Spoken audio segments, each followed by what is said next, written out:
Hi, good afternoon. I'm here at the Stanborough Hub with our MP Dane and my colleagues from One Vision, Enoch, Massimo, Patrick, and our guest, Tirit. We thought we'd take this opportunity, Dane, just to catch up and see where we are at with addressing the needs that are arising out of this COVID pandemic problem that we all have. So my first question to you is, you've been with us from day one in terms of what's going on around that. What's your reading of where we are at, particularly in the context of community response to what's happening? So, first of all, I have to say this because it's so true. The community response and the work of One Vision and all the different groups, One Vision especially, and Sewer Day and the groups that you've been working with, has been utterly phenomenal. I think the community response in Watford, and I really mean this, is second to none. I can't believe how well everybody came together. Facebook groups, community groups, churches, Gurdwaras, mosques. I won't list all of the different religious groups because Watford Council. Watford Council, of course. But I won't list all of the religious groups because I'll no doubt miss one out and get into trouble. But the community response has been incredible. And I think when you look at it from a government perspective, what we've been trying to do is support as many people as we possibly can through furlough schemes, through bounce back loans, through all of the different aspects that you would need to ensure that people are okay to stay at home during that period and continued, and make sure that they're not putting their income ahead of their health. And that's very much been a core part of this. And from a government perspective, one of the key aspects of that was ensuring that those who were extremely vulnerable were getting food, were getting support, and were being directly outreached by the government through local government and through Watford Borough Council and Hertfordshire County Council. And that's been happening, and I feel very confident that that's been happening in a brilliant way. Similarly, at a county and a council level, there's been, and at a government level, there's been a push to get volunteers on board. And so there was the Good Sam app, which is the government body, or Good Government app, which had a phenomenal number of people to sign up for. And what we're hearing actually is that because of the volume of people who've signed up to help and volunteer, we're not actually needing them all, especially in Hertfordshire. And I just think that goes to show the heart that's in our community. Now, on a practical level, what's been happening as well, with the extremely vulnerable people have been helped, but then there's tiers underneath that, those who are vulnerable or those who just need a bit of support and a bit of a holding hand. And I think that's where what we've been doing here and what you've been doing here also has really come to the fore. Because what it's meant is that people who I think were really concerned that they would get forgotten haven't been. And those who were concerned about others being forgotten can see that something's happening. And one of the things that quite early on, I was getting letters from people saying, look, I'm worried that my mother or my friend who I can't go and physically see because of lockdown are going to get missed out. And actually, by them seeing the work that's been going on, the photos, the Facebook posts, the videos, all of these things, I think has helped create a level of reassurance, and we can't lose that. I think to answer your question more broadly as well, around where are we right now, we've gone through a period of lockdown where people have been and still continue to be asked to stay at home. However, what we're now saying is going from encouraging people to stay at home and take on the government advice with regards not going to work unless they can work from home. That continues, but there's more of a sense of encouraging people who need to go to work who can't work at home to do so where it's safe. And I think that's going to have several impacts. One is on the number of people who can volunteer in the week, and I think that's going to have an impact, and that's where really the work that you've been doing so powerful. But also I think there's an element of making sure that it's sustainable, because I don't think the volunteering that's been happening the past 2-3 months is going to need to go away anytime soon. I think this is, and I think there's an enlightenment element to this, which is that I think we've seen an awful lot of people see that people on their streets that they hadn't spoken to before who were lonely, they've now reached out to them. And I'm very hopeful that actually out of this awful backdrop, we're turning into a different type of community and society where those who are lonely, and I've said this before in a speech which Patrick very kindly referenced, was that loneliness should have no place to hide. in our community. And I think COVID, weirdly, has uncovered and lifted up the rock, and we've been able to look underneath and say, actually, there's stuff under there that we didn't realise was going on. Just to pick So- that, sorry, yes, just to pick that particular point out about loneliness, no place to hide, etc. Yes. I think the evidence is the physical side of things are being taken care of pretty much. Yes. As you know, my other interest is in the mental health well-being of people. Is the government doing enough in that area, do you think, or Mhm. do they have plans that we don't know about? Well, no, absolutely, and just today, actually, although I'm sure this probably won't be posted today, the interview, but if it is, just today the government have announced a new fund specifically for loneliness. So there's a fund that's going into that organisations can apply for, charities and anyone dealing with loneliness. In the mental health side of things, there's been a huge amount, millions and millions put towards government to help towards mental health support. Similarly, and very importantly, around domestic abuse, that's been really high on the agenda. So all of those aspects, I think, have been very much looked at by the government, and where we can support it, we can. But the reality is, with things like mental health, is that there's also a community need to support that, and I think that's where religion comes into it, in society, community, charities, but also us as individuals. And you made a brilliant point, Rabbi, on a podcast we were doing recently about asking people if they're okay, but twice. And whether you want to share that, actually, because I thought it was a really powerful point, if you could say it again now. Yeah, for me, it is a very simple personal experience. You know, if I say to Patrick, how are you today? How will you respond? How will you respond? I just thank you and move on. But then if I ask, well, hang on, so actually, how are you really? What's That's going when on? I probably respond more. Yeah. Personally. And that's the key. It is, don't just do the usual, how are you, and walk away. Pause and ask again, and people will think and respond. You know, you wanted to come in, Hannah. Yes, first of all, I would like to thank Dean coming here every Saturday and most of the weekdays as well.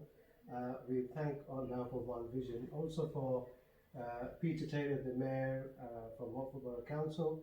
He's very closely working with One Vision, dropping deliveries on everything. Both of you are amazing as a leader of Watford. That's why we elected you as an MP and the Mayor. Thank you for that. My question is, you know, since the lockdown, you know, you have seen from the day one until today, for example, you can see the increased demand of increase of demand from the vulnerable families, and you know, the pressure what they're going through in there. I just wanted to understand how is it, you know, how the demand is happening in countrywide, and you know how in Hertfordshire, for example. Yeah, I mean, the demand, I think, everywhere has gone up. I think and from what I understand from speaking to my colleagues who are other MPs in other areas, you know, what we're doing here or what the demand is here isn't massively different from elsewhere. Each area has its own needs, so we're particularly urban. You know, we're not quite London, but we're not quite, you know, out in the rural areas. So we have quite a mix here, and so the population density is slightly higher than other places. There's a lot of different types of challenges. But in some areas where it's very rural, they have the challenge of actually getting out to people, and so that adds a challenge. In other areas that are incredibly densely populated, like cities, you know, they're getting a similar issue to here in terms of how do we support everyone. But on the whole, I'd say the government really has been listening, and from a personal perspective, as a new MP, I've been quite you know, pleased. Well, not quite pleased. I was quite surprised, actually, because I wasn't quite sure how this would work as a new MP. I didn't know whether the hierarchy was a bit like, you know, in a new job where you don't speak to the CEO, but you speak to perhaps your manager or whatever. And the truth is, I speak on a daily basis to ministers. I speak on a daily basis to secretaries of state where it's relevant. And so they really are listening. And I think that the reaction of them to help people has been very much geared by MPs on the ground, working with groups like One Vision, to hear about what's actually happening. You know, one of the bits that you'll know I do each week is a 3-hour shift at Watford General Hospital, and I enjoy doing that on many levels. But one of the other benefits of that is that I see what's happening on the ground. People tell me stuff there that perhaps they wouldn't in other routes, and I'm able to share that upwards. And So the response from government's very much been aligned to what we're hearing on the ground, the concerns that are happening, where people have perhaps fallen through the cracks. We raised that up. Just a good example of that is the discretionary fund that's coming through for businesses. That discretionary fund really came out of the fact that myself and other MPs were lobbying government and saying, look, you've done a brilliant package, but there's people falling through the cracks. And there's still cracks, don't get me wrong, I'm not trying to plaster over them. But we're trying to infill those as much as we can. And I think what we're seeing here and across Hertfordshire has been really quite powerful. And I speak on a regular basis with Hertfordshire County Council, with the Director of Public Health for Hertfordshire, all the groups. We talk on a daily basis about different aspects. And so far, I think, you look at the PPE situation in Hertfordshire, we've got a good handle on that. And even on that level, I worked very closely with government, but also found several sources of PPE myself and raised those to Jim McManus, as the Director of Public Health. He got a massive shipment in of that.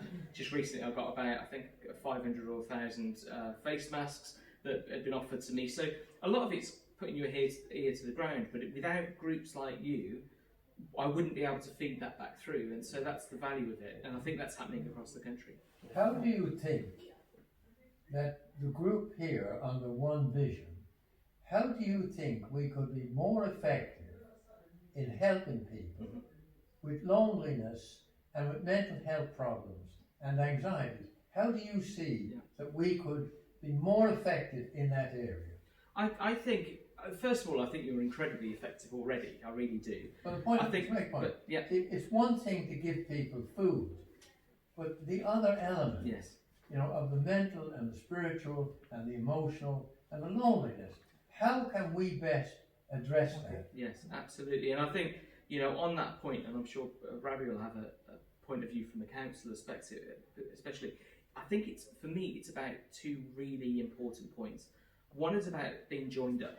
One of the things that I think has been really valuable with this process is that how different groups are now talking to each other more closely. So Sewer Day, for example, that you didn't work with, I remember doing some volunteering with them a few weeks ago, and I said, have you spoken to One Vision? At that point, that hadn't quite happened.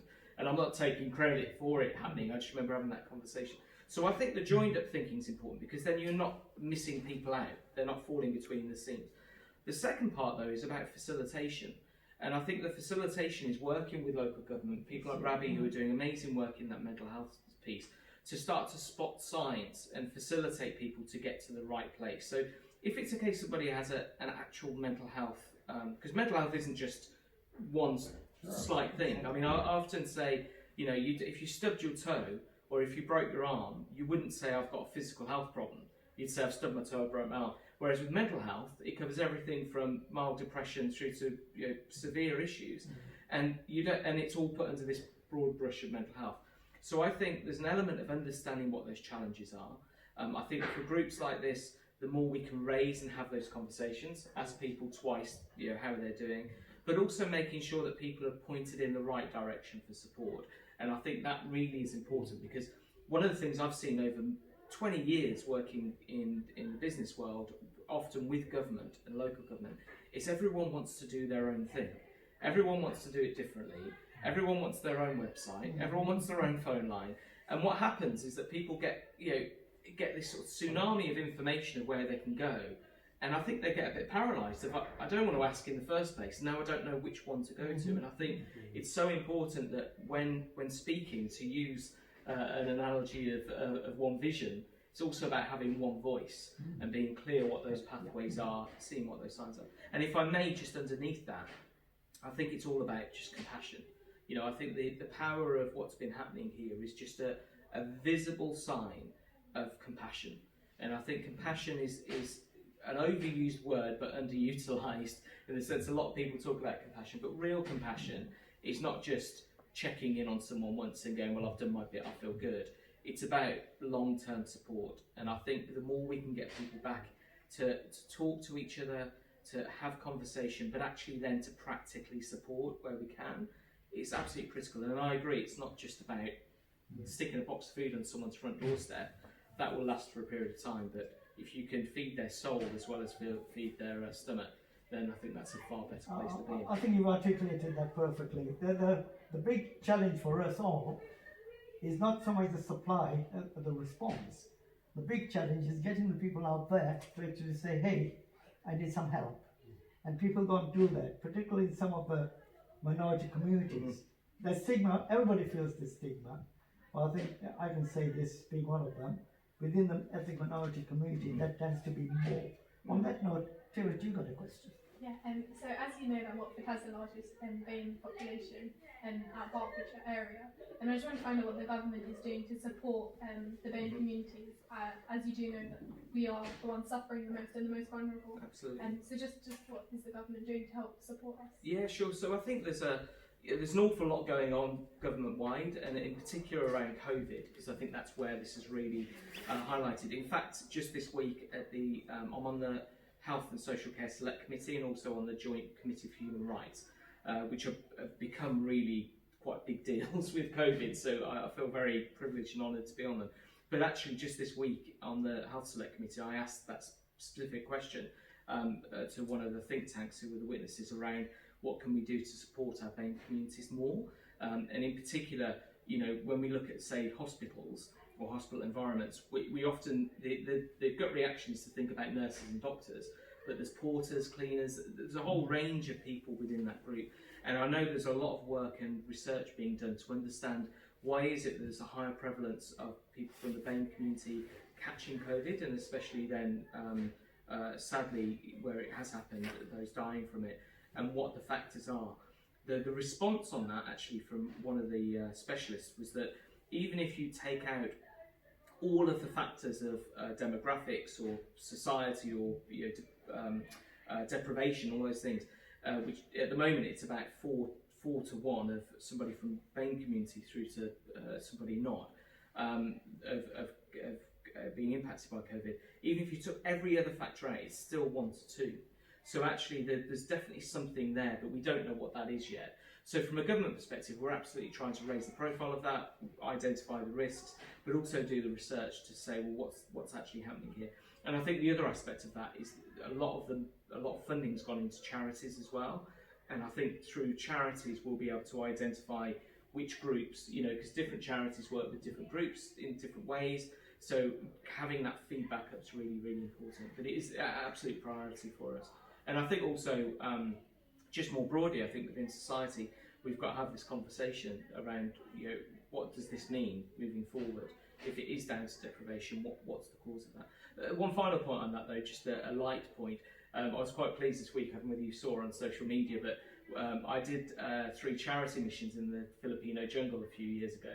And one of my friends from the back of that was a boxer called Nonito Donaire, and he's a 9-time world champion boxer. He's won heavyweight, not heavyweight, 4 different fighting divisions, sort of, in the sort of the lighter scales, as it were. And very kindly, he did me a video this week because I'd been talking to him about the Filipino community and saying, and Watford General in general.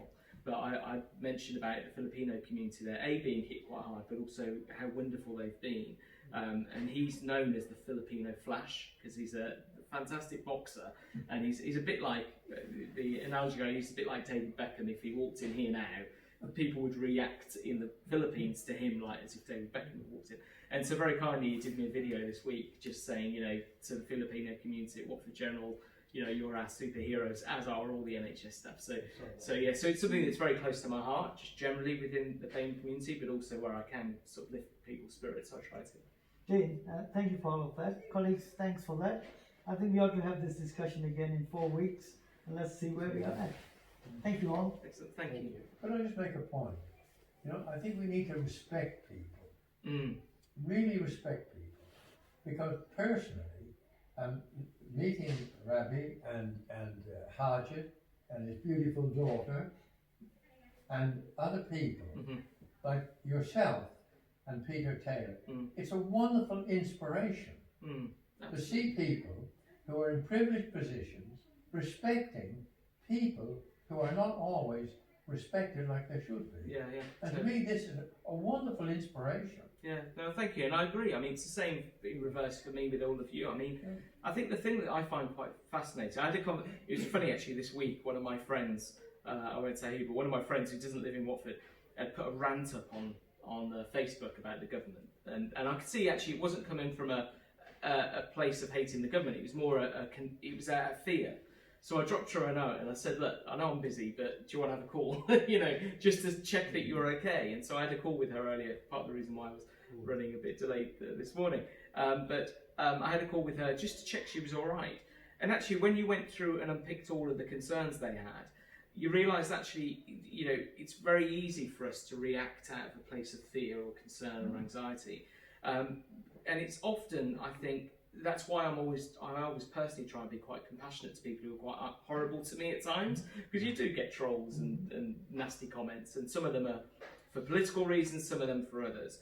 But actually, if you dig underneath, there's a sense there of, it's not so much the lack of respect often comes out of a fear of perhaps not being listened to. And so I always try and reach out to those people, because I just think, you know what, if that was me and I was in their shoes, would I have reacted any differently? Would I thinking no one really is listening, shout, because that's the only way I'd get a reaction.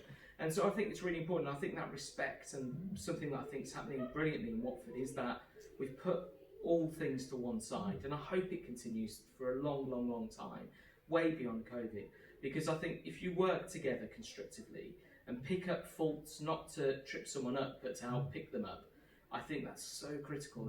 And one of the things I find as being on the select committee actually is that I'm having to ask really tough questions to my side, you know, to people I know in some cases very well, others who I respect and have seen for 20 years or whatever on TV, and the same as everyone else. But it's important because you have to hold people to account, and you have to be a critical friend. Where it starts to get unpleasant is when people are critical for the sake of, you know, trying to bring people down or to win votes or whatever.